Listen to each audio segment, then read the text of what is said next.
I'm Rory Blake.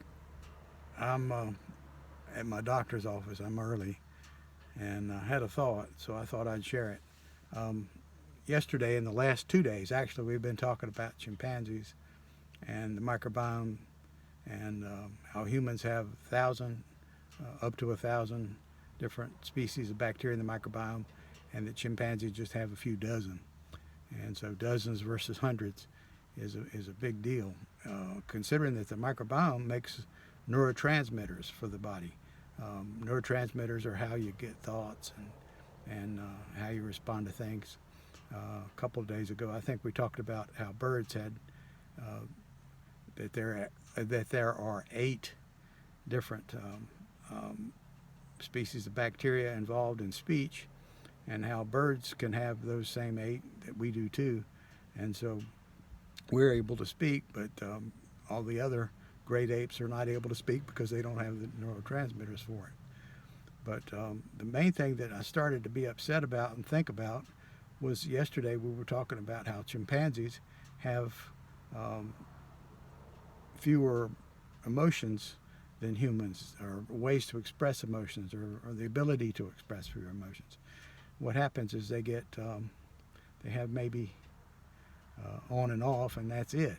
Whereas humans can do a lot of nuance as far as their response to things, their perception of things, and the way they express themselves. And how that ties in with humans is that as you get older, um, uh, you lose the great number of neurotransmitter producing um, microbiome members, bacteria members of the microbiome that are there, go away. You become, by the time you're in a nursing home, you've got one predominant um, um, member of the microbiome, usually a gram negative um, bacteria that has taken over the microbiome, and in fact, your entire gut's populated by that guy. And what happens is they force all the other ones out. And I started thinking that the humans ability to reason and think can be impaired if you don't have all the neurohormones anymore. You might be used to having them, and then if all of a sudden you don't have them anymore, you can, instead of being a reasoned person, you go full chimpanzee. And so, if that's the truth, then there's possibility, or there is a possibility, that a lot of this gun violence we're having is because of the American diet. That people are going full chimpanzee rather than making reasoned response to things. So, it, it, it I considered a whole lot of different things that could be behind our diet, and that there have been some major changes in our diet since the late 80s.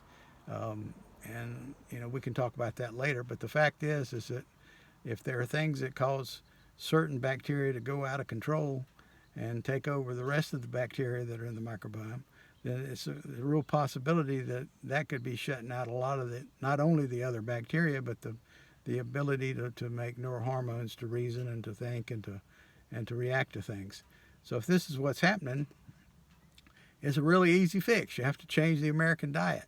Um, don't overeat. Make sure that you walk. Um, the humans have to. Humans were made as hunter gatherers, so that our system is set up with the lymph system to distribute nutrients from the gut to the lymph nodes. You have to walk to do it, and if it just sits in the gut, then the bad bacteria end up eating it all. So the difference between good bacteria and the bad bacteria is that all the good bacteria make their own amino acids, and the bad bacteria steal from us because they become parasitic. So once you have this parasitic bacteria, you're in big trouble.